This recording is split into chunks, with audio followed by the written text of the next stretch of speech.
there were WhatsApp groups. So there were like the WhatsApp links which were getting passed around.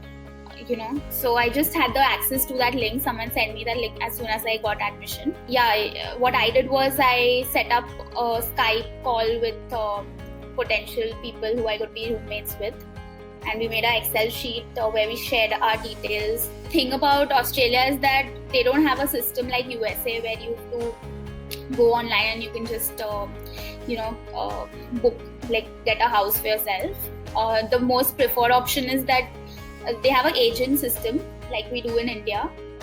So you go there, and after you go there, you contact the agents who are there, and then they show you around, and you look at various options, and then you choose the best one which you like.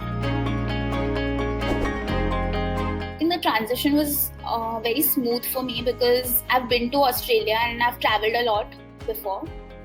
So it was not something which I was not very comfortable with. Living alone was different. As a vegetarian, I don't find any problem. I can cook, and the grocery stores which are available there have everything available. They have ready-to-eat meals as well, and very cheap stuff available, good deals on food products. So it's not a problem for vegetarians. There's nothing unsafe about Adelaide.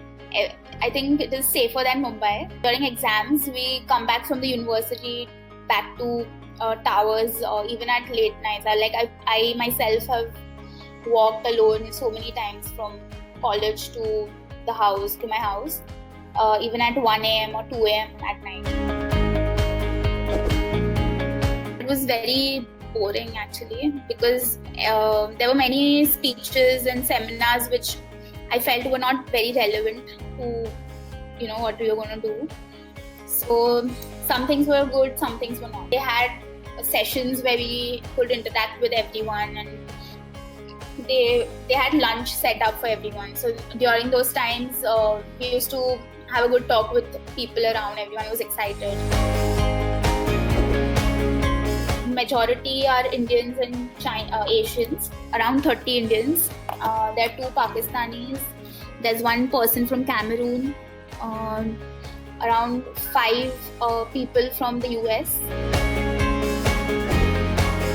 We usually have TA sessions scheduled where we can ask any doubts which we have outside the class. So any assignment doubts or any conceptual doubts, we usually get it cleared from our TAs. So it's a very rare case that you have to go to the professor.